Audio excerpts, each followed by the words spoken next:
Dhekiajuli press ক্লাবৰ অধীনত সকলো আমাৰ সাংবাদিক বন্ধুসকলক মই আজি নিৰ্বাচনী বতৰ শুভেচ্ছা জনাইছোঁ।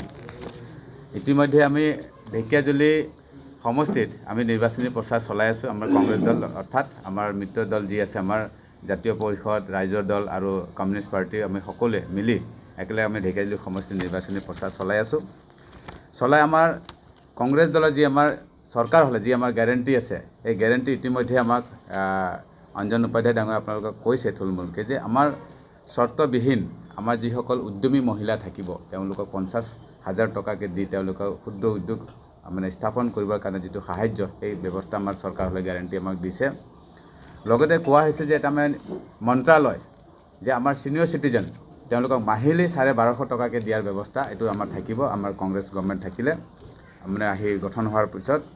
আৰু কোৱা হৈছে যে আমাৰ অসমৰ হিয়াৰ আমঠু সকলোৰে আমাৰ প্ৰিয় জনদৰদী আমাৰ গায়ক আমাৰ প্ৰয়াত আমাৰ জুবিন গাৰ্গৰ যিটো ন্যায় আজি লেহেমীয়া হৈ আছে, এই চৰকাৰখনে কৰিছে। সেই ন্যায় যাতে আমাৰ চৰকাৰ গঠন হোৱাৰ পাছত 100 দিনৰ ভিতৰত যাতে ন্যায় ব্যৱস্থা দিব পৰা যায়, তাৰ কাৰণে গেৰেণ্টি আমাৰ চৰকাৰে দিছে। লগতে আমাৰ এটা কথা কৈছে যে প্ৰতিটো পৰিয়ালৰ সুখৰ সময়ত ঠিকে থাকে, যেতিয়া দুখ আহে তেতিয়া বহুত এটা তেওঁলোকৰ মানে অৱস্থা বেয়া হৈ যায়। যেনেকুৱা দুখ কেতিয়া আহে, সেই পৰিয়ালটোত যদি যেতিয়াবা একেবাৰে টান বেমাৰ হয়, বহুত ডাঙৰ বেমাৰ হয়, যদি 10 লাখ 15 লাখ 20 লাখ টকা খৰচ কৰিবলগীয়া যদি তেওঁলোকে অসুস্থ হয়, তেতিয়া সেই গৰাকী পৰিয়ালটোৰ একেবাৰে পানীত হাড় নচৰা অৱস্থা হৈ যায়। তো সেই পৰিয়ালটো সকাহ দিবৰ কাৰণে আমাৰ কংগ্ৰেছ চৰকাৰ অহাৰ পিছত তেওঁলোকক আমি এটা গেৰেণ্টি দিব খুজিছে যে প্ৰতিটো পৰিয়ালক কেছলেছ অৰ্থাৎ নগদবিহীন আমাৰ 25 লাখ টকা স্বাস্থ্য বীমাৰ এটা সুযোগ কৰাৰ কাৰণে ইতিমধ্যে আমাৰ চৰকাৰে গেৰেণ্টি দিছে।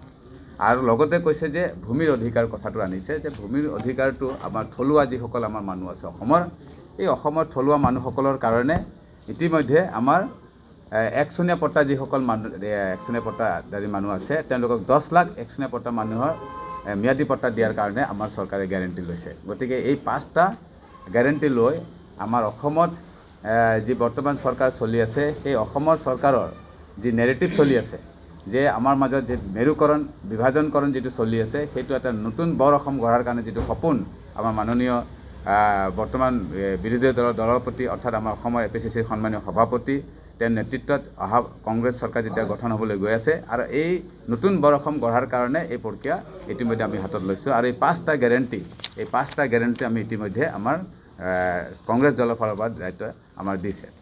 লগতে আমি ঢেকিয়াজুলিৰ কাৰণে মই বিশেষকৈ ঢেকিয়াজুলিৰ কাৰণে মোৰ নিজস্ব আমাৰ কিছু মই মোৰ ইস্তাহাৰ জনাব বিচাৰোঁ যে ঢেকিয়াজুলিবাসী ৰাইজৰ কাৰণে মই নিৰ্বাচনত যদি মই জয়ী হৈ আহোঁ তেতিয়াহ'লে মোৰ কি কি কাম থাকিব সেই প্ৰতিশ্ৰুতি আপোনালোকৰ সন্মুখত মই ৰাখিব বিচাৰিছোঁ। যে ঢেকিয়াজুলিত বিভিন্ন জাতি ধৰ্ম সম্প্ৰদায়ৰ লোকে বসতি কৰা এই সমষ্টিটোত প্ৰতিখন সমাজত জনগণৰ মাজত যিটো আমাৰ মাজত প্ৰেম প্ৰীতি ভাতৃত্ববোধৰ ভাৱনা গঢ়িবলৈ মই চেষ্টা ৰাখিম। যিটো এতিয়া বৰ্তমান বিজেপি চৰকাৰে নেৰেটিভ লাগিছে যে কোনোবা হিন্দু মুছলিম খ্ৰীষ্টান কোনোবা অচিনাকি মানুহ, এই ধৰণৰ বাতাবৰণটো মই নাথাকিব। আৰু মই কৈছোঁ যে গ্ৰাম্য আৰু নগৰৰ যিসকল মহিলাকৰণৰ সামগ্ৰিক উন্নয়নৰ কাৰণে অৰ্থনৈতিকভাৱে স্বনিৰ্ভৰ কৰি তেওঁলোকৰ ফলপ্ৰসূ ব্যৱস্থা গ্ৰহণ কৰিম।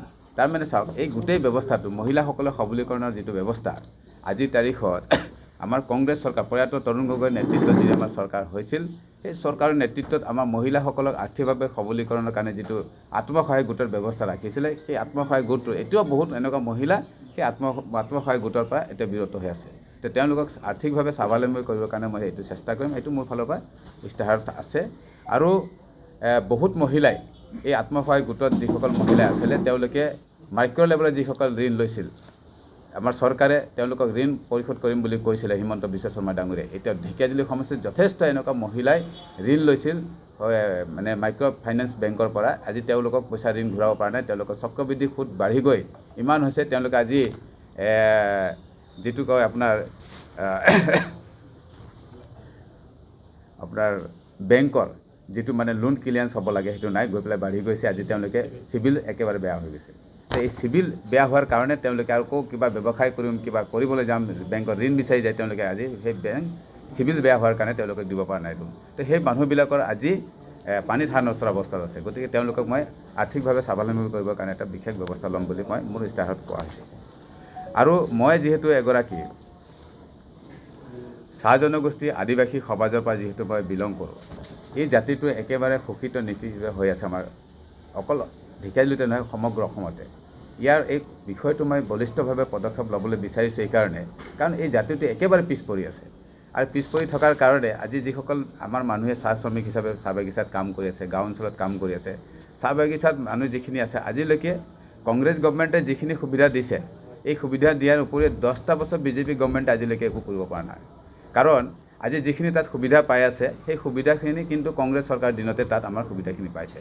প্ৰভিডেণ্ট ফাণ্ডৰ পইচাই হওক, গ্ৰেচুইটিৰ পইচাই হওক, 8% পৰা 20% বোনাছলৈকে হওক, গোটেই এই সুবিধাখিনি কিন্তু কংগ্ৰেছ গভৰ্ণমেণ্টৰ দিনতে যি ব্যৱস্থা লৈছে। কিন্তু বিজেপি গভৰ্ণমেণ্টৰ দিনত তাত কোনো ধৰণৰ স্থায়ী বা আইনীভাৱে আইন নানিলে, যিটো নেকি আমাৰ শ্ৰমিকসকলে সদায় সেই সুবিধাখিনি পাব।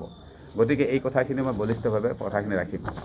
লগতে আমাৰ এই অঞ্চলৰ শিক্ষাৰ যিটো আন্তঃগাঁথনি ব্যৱস্থা আছে, আমাৰ বহুত এনেকুৱা প্ৰাইমাৰী স্কুল বন্ধ হৈ গৈছে।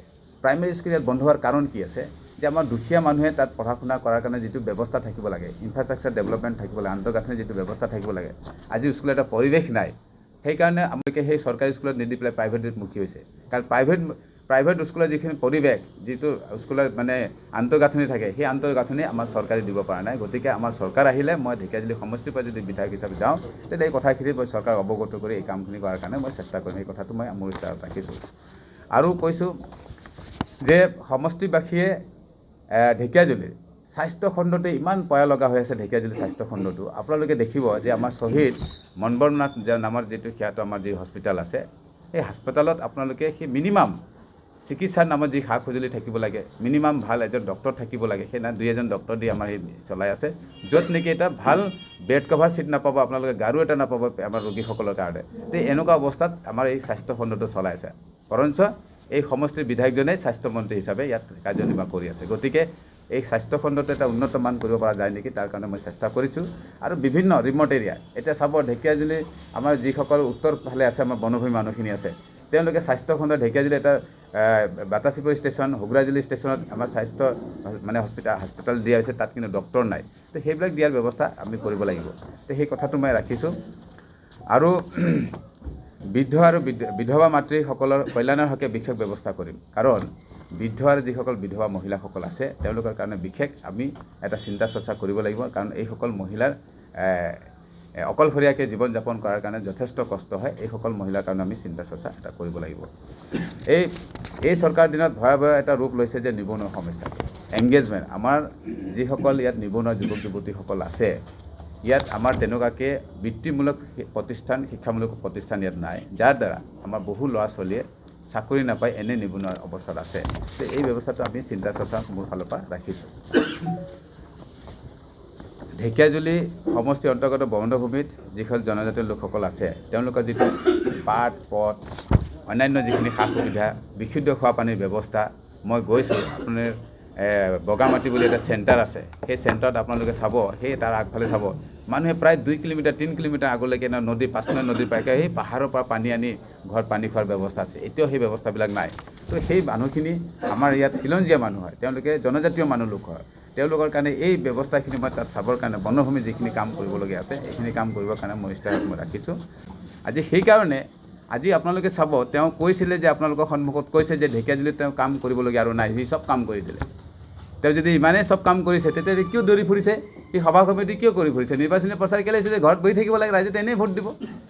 তেওঁ যিখিনি কৰিছে আপোনালোকে চাব, এই কেইদিনতহে তেওঁ মাত্ৰ শিলগুটি কেইটামান পলাবলৈ গৈছে। আমাৰ সেই বনভূমিত ইমান যথেষ্ট সংখ্যক আমাৰ জনজাতীয় লোক তাত বসবাস কৰে, তাত না ৰাস্তা ঘাট আছে, মানুহে এতিয়াও মানে পানীৰ পাৰ হৈ পেলাই মানুহে ল'ৰা ছোৱালী স্কুল যায়।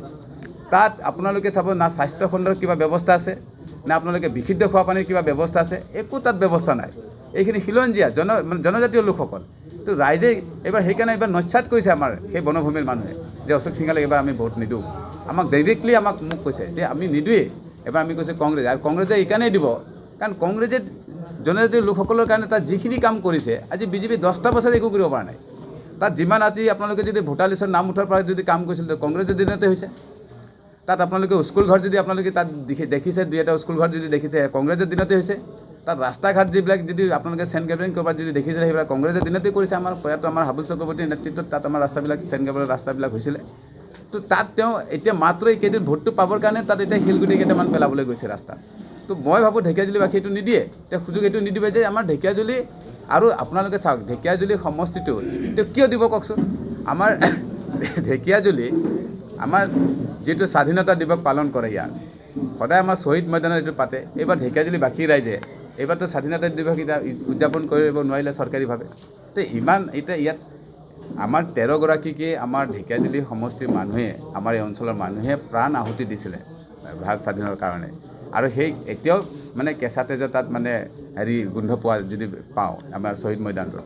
তো আমি সেই জেগাটোত আমি সেই তেতিয়াৰ পৰাই তাত চৰকাৰীভাৱে স্বাধীনতা দিৱস তাত পালন কৰি আহিছে। আজি তেওঁ মন্ত্ৰী হৈ পেলাই এইটো কি কৰিলে ইয়াৰ পৰা মানে ছেপাৰেট কৰি ভোটপাৰালৈ লৈ গৈছে। সেইকাৰণে ৰাইজৰ এটা আৱেগ আছে, অনুভূতি আছে, এইবিলাক কাম আমি তাহানিত আমি কেতিয়াও দেখা নাছিলোঁ, এইবিলাক কাম তেওঁ কৰিছে। সেইকাৰণে ৰাইজে বেয়া পাইছে, সেইকাৰণে ৰাইজে তেওঁক ভোট নিদিয়ে বুলি মই অনুভৱ আছে। সেইকাৰণে আমাক ভোট দিব।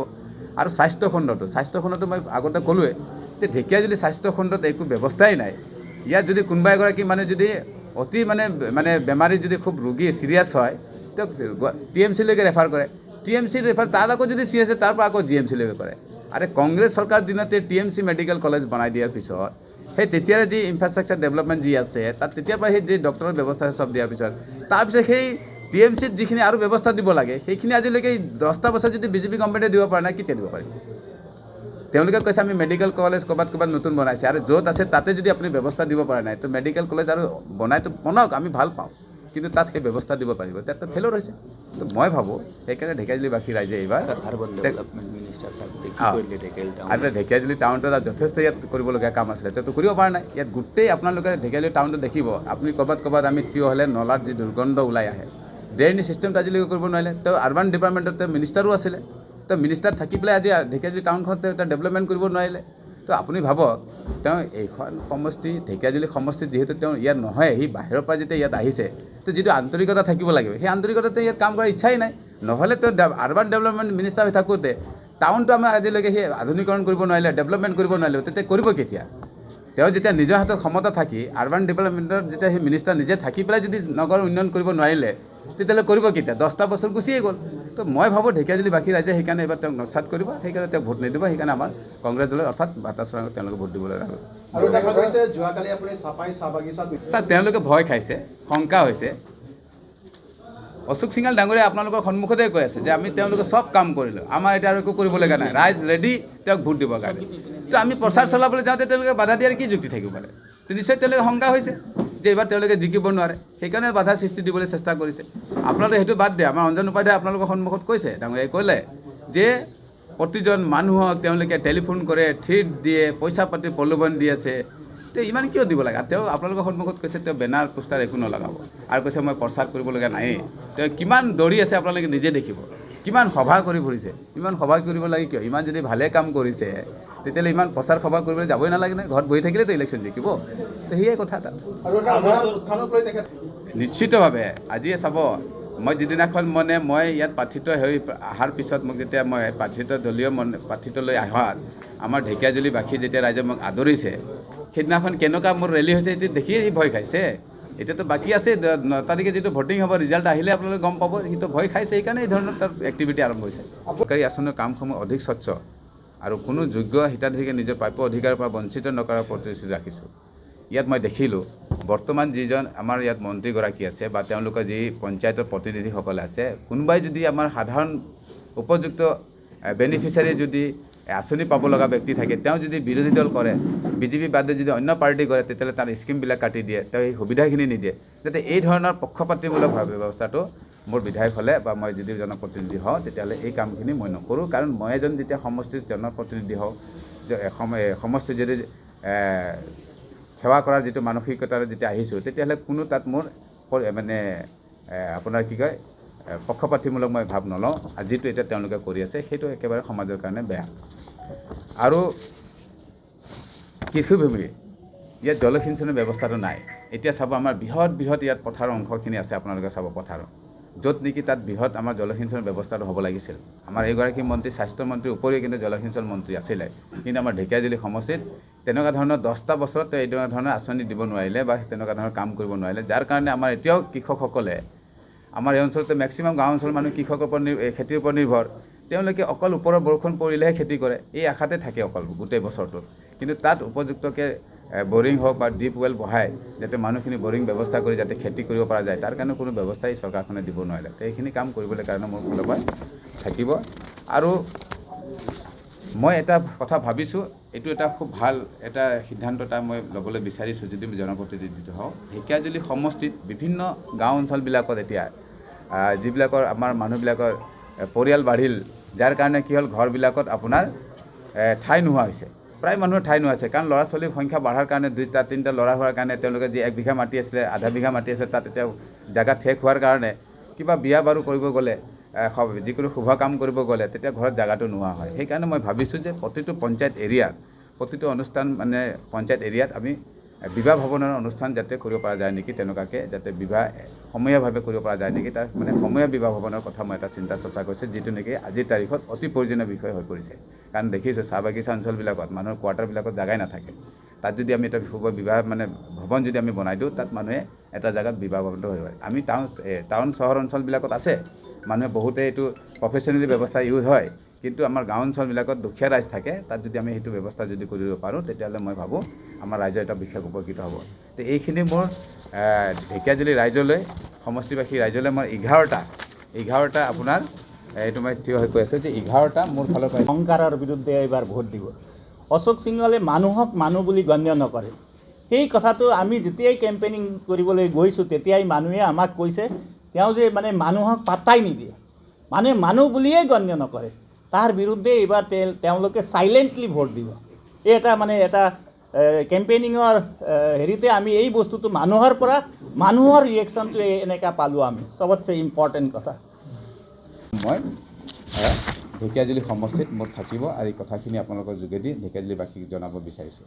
গতিকে আজিৰ এইখিনি কথা আপোনালোকক আমাৰ পাৰ্টিৰ 5টা গেৰেণ্টি আৰু লগতে মোৰ যি 11টা যি মোৰ গেৰেণ্টি আছে, এই 11টা বিষয় মই ৰাইজক ঢেকীয়াজুলিবাসী ৰাইজক মই গেৰেণ্টি দিছোঁ। এইখিনি কাম কৰিবলৈ মই সদায় প্ৰস্তুত থাকিম। পৰাই হওক আপোনাৰ আমাৰ বিজেপি পাৰ্টিৰ তৰফৰ পৰাই হওক, আমাক যেতিয়া নিৰ্বাচনী প্ৰচাৰ চলাবলৈ যাওঁ তেওঁলোকে বিভিন্ন ধৰণৰ মানে আমাক বাধা দিবলৈ চেষ্টা কৰে, কিন্তু তথাপিও এইবাৰ ঢেকীয়াজুলিবাসী ৰাইজে আমাক সম্পূৰ্ণ স্বতন্ত্ৰভাৱে ওলাই আহিছে আৰু আমাক সমৰ্থন কৰিছে। গতিকে মই ভাবোঁ এইবাৰ ঢেকীয়াজুলি সমষ্টিত আমি যথেষ্ট সংখ্যক আমাৰ ৰাইজৰ সমৰ্থন আছে আৰু যথেষ্ট সংখ্যক ভোট পাই আমি এইবাৰ নিৰ্বাচনত জয়ী হ'ম বুলি এটা মই আমাৰ এক নম্বৰ হ'ল মহিলা প্ৰতিগৰাকী মহিলাৰ বেংক একাউণ্টলৈ চৰ্তবিহীন মাহিলী ধন হস্তান্তৰণ, ব্যৱসায়িক সাহায্যৰ বাবে 50,000 টকা, জ্যেষ্ঠ নাগৰিক মহিলাক 1250 টকাৰ পেঞ্চন এটা সুকীয়া মন্ত্ৰালয় গঠন কৰা হ'ব। ন্যায় 100 দিনৰ ভিতৰত জুবিন গাৰ্গক ন্যায় প্ৰদান। স্বাস্থ্য প্ৰতিটো পৰিয়ালৰ বাবে 25 লাখ টকাৰ নগদবিহীন স্বাস্থ্য বীমা। তাৰপিছত ভূমি অধিকাৰ 10 লাখ থলুৱা লোকৰ একচনীয়া পট্টাক ম্যাদী পট্টালৈ ৰূপান্তৰিত কৰা হ'ব।